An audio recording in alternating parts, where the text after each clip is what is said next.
I'm all right, sir. All right. Let's get into it. I don't want to take too much of your time up. No problem. I got my daughter just finished practice, so she's gonna be listening in. Hello. How was practice? Hi, Mr. Justin. Nice to meet you. You miss coaching soccer still at all? I would say in the last 2 years, how old are you now, girl? 9. So I stopped coaching men's soccer at Union in basically the 6 months after she was born, because I wasn't seeing her at night, and I said that's it, I'm done. But last year I started missing a little bit. But since we're at Gavin Park right now, I think nice. that place pretty well. Yeah, that's the spot. My son's right out there. Oh, nice. That's cool. Oh, so you're right from around you're in the Saratoga area? Not originally. I'm from Vestal, New York. Oh, nice. Binghamton area. Nice. And then I moved all over the country for 10 years, coast to coast. Yeah. And doing all kinds of stuff, and then I landed here, and my family's originally from here, my mom and dad, and then got a lot of family here, so we stuck around. It's beautiful here. Oh yeah, it is a nice area. Yeah. All right, we'll get into it. All right. So my first question is, what does Florida Marine Propulsion look for in their managers as far as skills, characteristics, and overall just as people? What would you say? So my current company? Yes. Yep. So, high integrity. Gotta have people with high integrity. And when it comes to leadership, obviously you gotta have intelligence in the business you're in. Yep. But you have to have both sides of the equation. You gotta be able to manage manage the work and work with people to be able to get to that outcome you're looking for. So there's a lot of skill sets there between how do you manage work, but then how do you work with people to be able to get to the vision and mission you're trying to achieve. So you try to look at both sides of the equation, the people side and obviously the intelligence capable side. Yeah, so it's like a balance. That's a big piece that they're looking for. Yeah, it's like a balance between the two. All right, so what sort of problems do you face personally with your job, and or mistakes that you make during your job, and how do you go about solving these problems and making up for these mistakes that you might face? Well, there's all kinds of stuff that goes on. I'm a lifelong learner. So I believe if you're not learning, then you're not doing your team justice, and you're not doing your business justice or yourself. So any kind of things that can pop up, whether it's the way how you communicate to somebody, how you receive somebody, and how you look at problems instead of trying to be reactionary, actually thinking deeply about the issue and trying to solve the right problem rather than just solving a problem at that time. So those are some big things we work on with our folks. And the biggest thing is people that report to me, they say that in the organizational chart, but really to me they're like my teammates, so we hold each other accountable. I have expectations of them, but they better have expectations of me, and we got to hold each other accountable to get to that mission. So when you say mistakes, we always are protecting each other, so to speak, of like, hey, you know what, I heard you say that, are you sure you want that way? Or hey, I saw that team was going down that path, is that what we were really looking for? So we've got a lot of backup in our team. That's good. That's good. So everybody has each other's back and stuff, so that's you got it. That's good. I like that. All right, as a manager, what skills and strategies do you use to go about managing the human relations side of management? Like, and how do you build that relationship with, like, to make it feel like an actual relationship with your employees? It's a delicate balance, but I got about 30 years into my working career, and about 19 plus are in management. But I don't look at it so much as management. I look at it as leadership.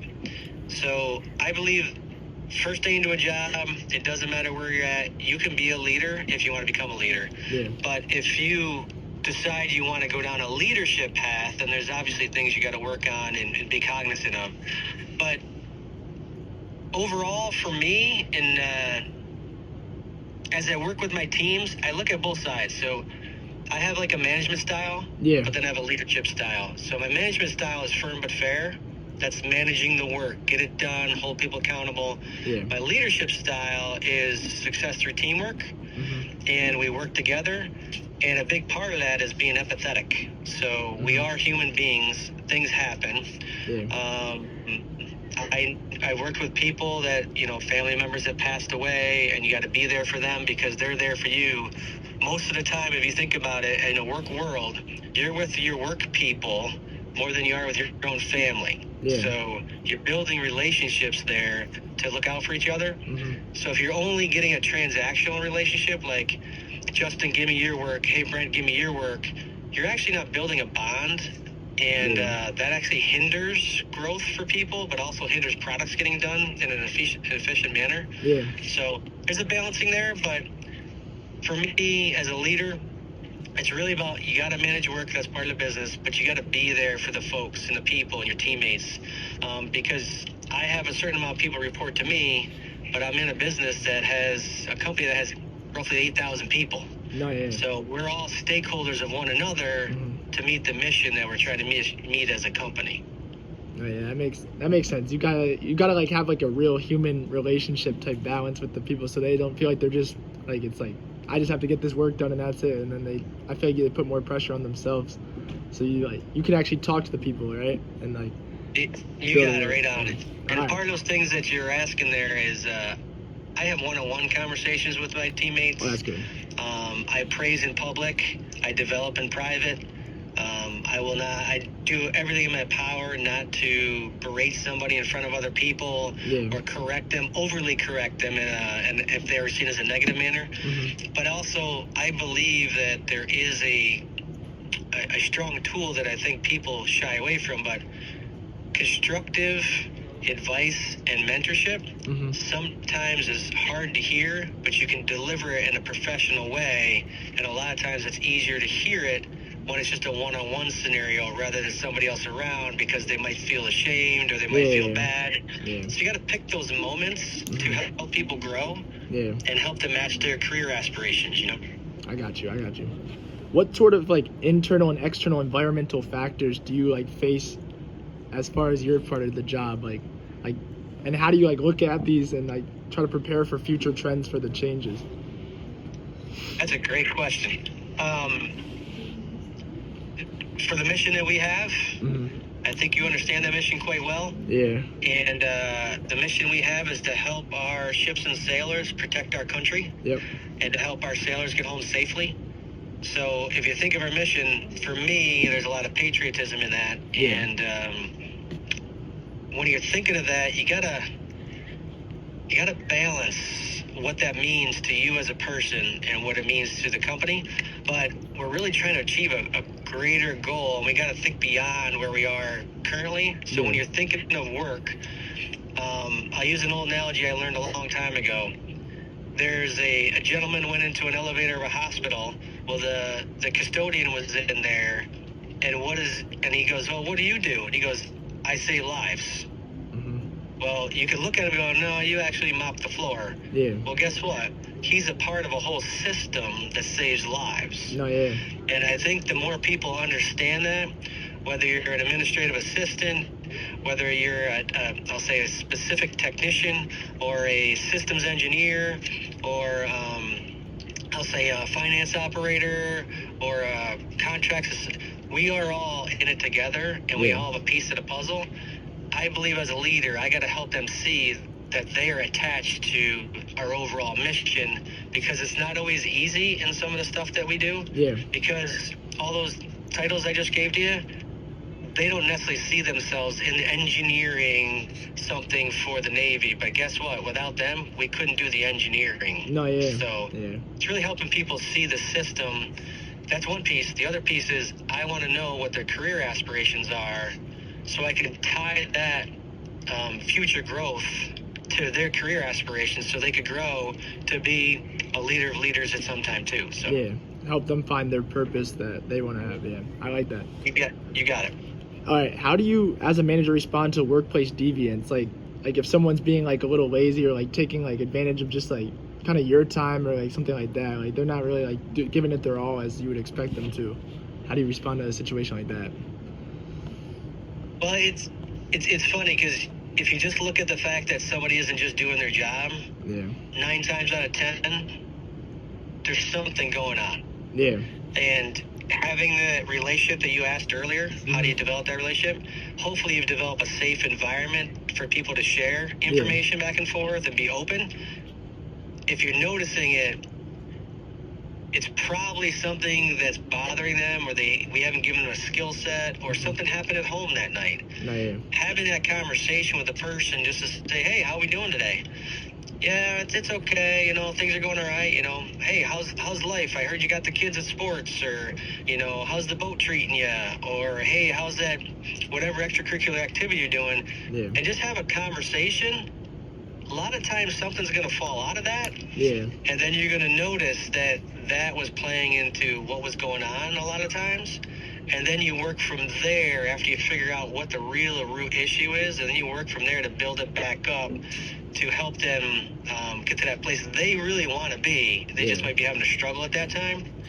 And sometimes it is technical, and you got to get them training, or you got to get them some support, or you got to demonstrate or show something to them. But I'm noticing over my career, a lot of it is there's a personal side tied into a time when somebody's maybe not meeting their goal. Yeah, that makes sense. Yeah, and having that initial balance, like that relationship with the person, probably makes it easier to address those problems and give them a chance to open up.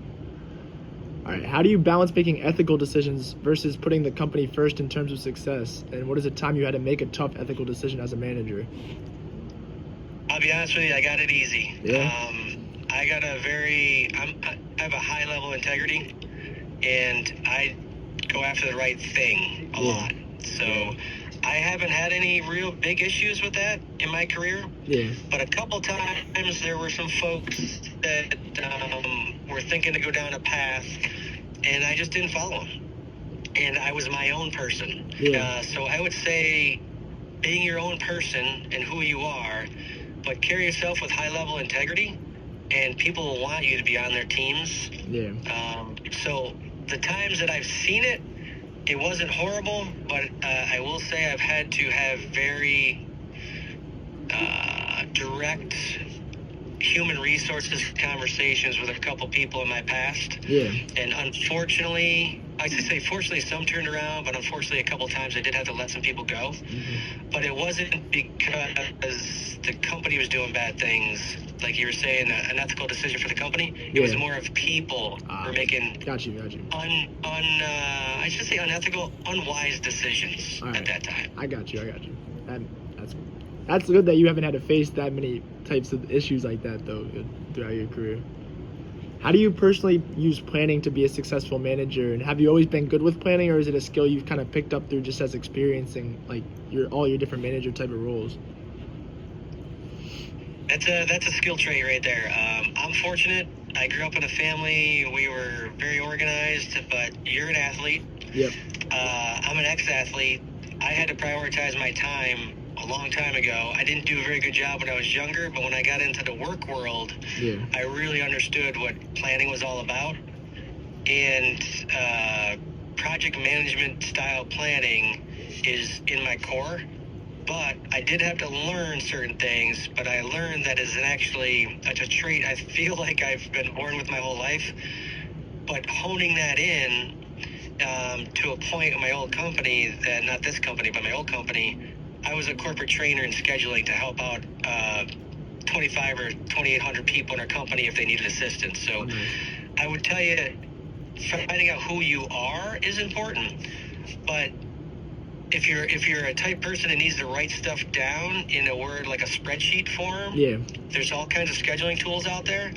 But if you're the type of person that likes to do it in Word, bullet forms and stuff like that, whatever that is, you gotta figure out who you are and what style you like. Yeah. But long and short of it is not totally inherent. You do have to, even if it is, you do have to grow it and improve it.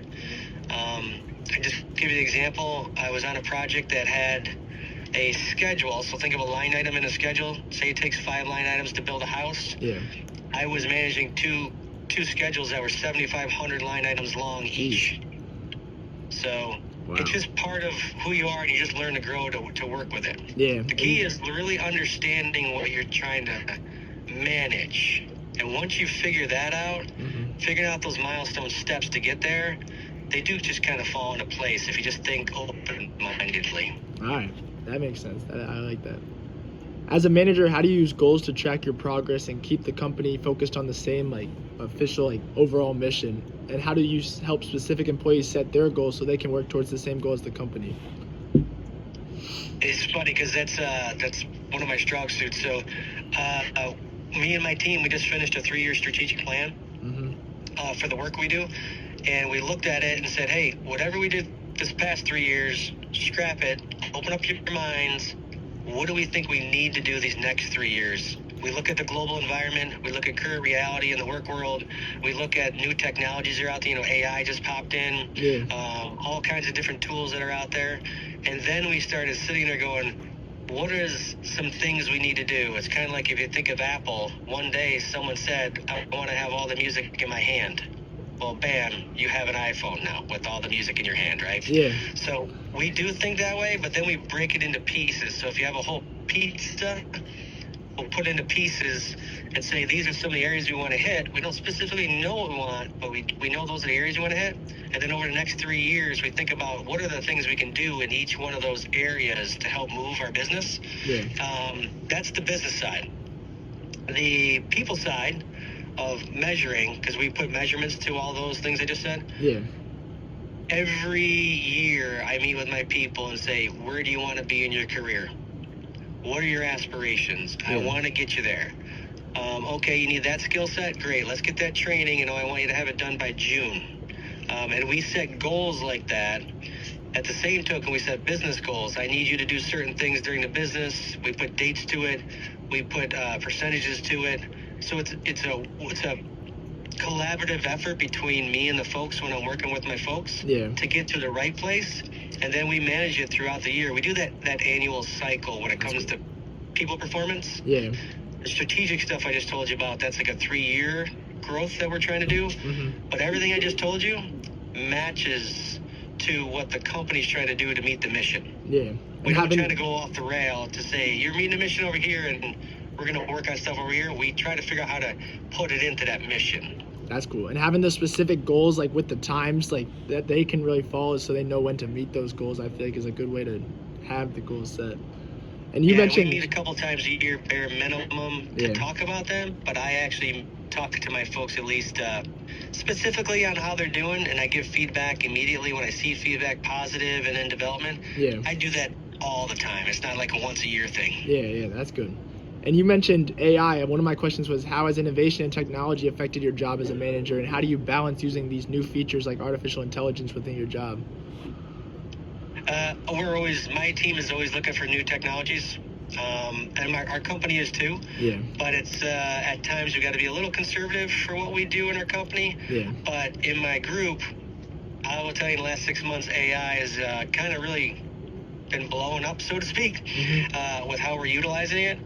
But we treat AI like just another team member. Yeah.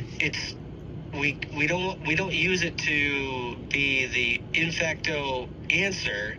We use it as a team member to give us input, and then we look at that input. We don't just go copy paste. We'll just run with it because it is just a computer doing a bunch of random generation. Yeah. We then put the human side on it and validate that we're feeling that, and then we move forward. So in my area of the business, we do try to balance that. Another one out there, it's Power BI. It's a spreadsheet tool to help develop like reporting graphs and dashboards and things like that. Yeah. My team, when that first came out, also was on top of that. And when we hear new things that we can go try, my team's usually on the top of it. Yeah. And sometimes we start teaching people inside the company. And it feels like it makes these are all used to make your guys' jobs easier, you feel like, or is it you think it's like had a good positive impact on it so far? I would say the word easier is always let's say people use the word easy and it comes across as like get it done faster. It definitely helps out more efficiently. Yes. Some of these, it helps you get to a place a little quicker. But at the same token, you still got to do all that upfront work to be able to get to that end product.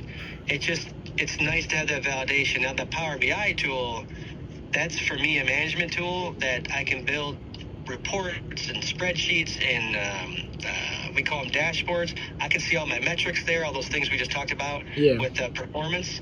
And that's right in front of me in basically real time. Yeah, that makes me in my life easier, because I can go look at that today, and I can look at it at noon today, and by 5 o'clock today, some of those things will be changed. Oh, yeah. But I don't have to go call 10 people in to say go work for 3 hours. It's automatically making that stuff happen. Well, that's cool. That's really cool. What do you look for when assessing the need for strategic change, and how do you go about changing a strategy to give your company optimal success? I'm on the tip of that, so we're trying to always improve. That's something my team is always trying to do. We're trying to help people find that improvement piece. Yep. So I would say understanding the root cause of things while looking at what's it look like a year from now is the balancing act, so to speak. Because if you just are looking out a year and you have no clue of the why is behind that, then you're probably not going after the right thing. Yeah. So I think really understanding the why, like why would you go after that area? Is there a big change? Is there a big problem? Are we trying to get that done 50% faster? It's all kind of a balancing act between where do you want to be a year, 2, 3 years from now, and why you're in the current state you're in. And you got to keep going back and forth there to get to the right place to make a good positive movement and impact to the mission. All right. And you said you personally have your employees work in teams, right? All the time. Yeah. So what do you believe the positives and negatives of working in the teams within a workplace are? Like at least for what you've had happen. Did you say positive? Both positives and even negatives of working in teams too. I would say positive if you have the right teams. And what I mean by that is if you have all the like thinkers on one team, that's not a good team. Yeah. You need different sides of the fence in thinking to create the right solution. That's the right team. Yeah. So I actually call it healthy conflict.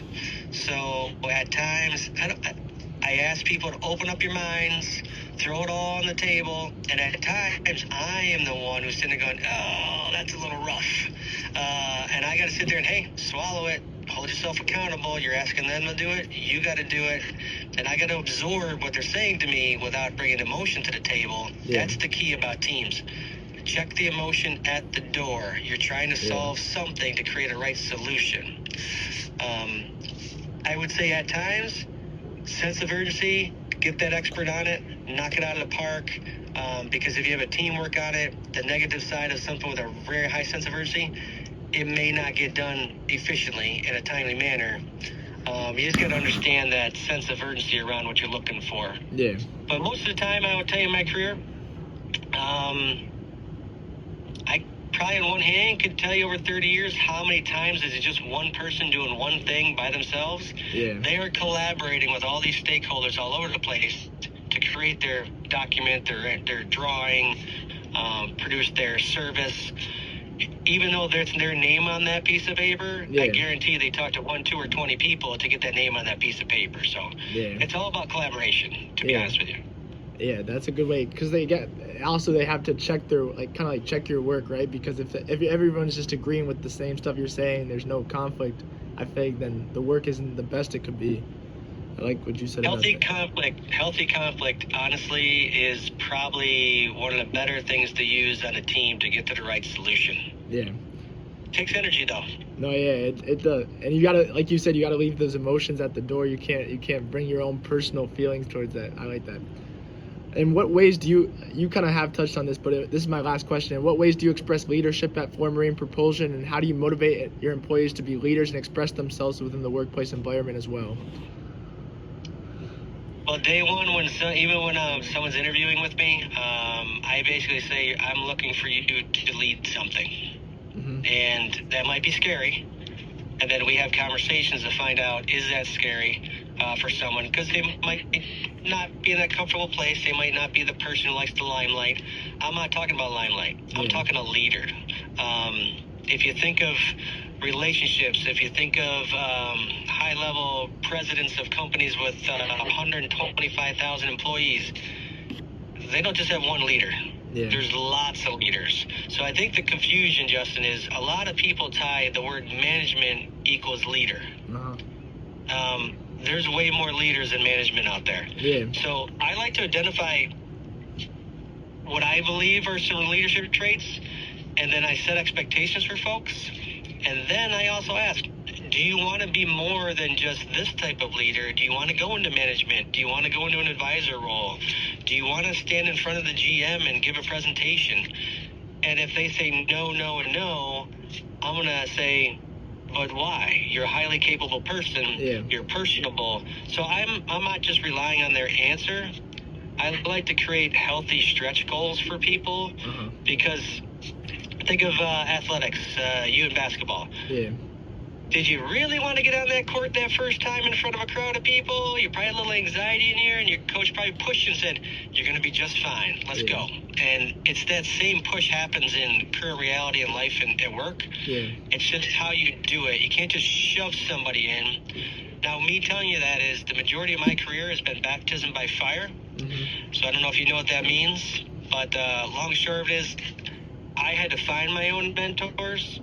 And I had some really good leaders, and I had some poor leaders. Yeah. But I also learned from my poor leaders that were, and some of them are my managers, how not to treat people. Yeah. How to present better, because maybe this poor leader, it's basically, he didn't treat people well like a team. He treated them like individuals and kind of little favoritism. Yeah. I never was a fan of that. Yeah. And then he was an unbelievable great presenter of information. So I learned how to do that. Yeah. So I would say learning from every individual, I did all that, and I told myself if I'm ever in a leadership role, I want to be able to teach people things, not have them look at me and say what not to do. Yeah. So I actually get with people, those one-on-one discussions, when they're doing a great job leading in front of a group of people or give training. I literally would say, hey, great job. And I'll say that in front of a lot of people. Yeah. Because now their confidence is going up.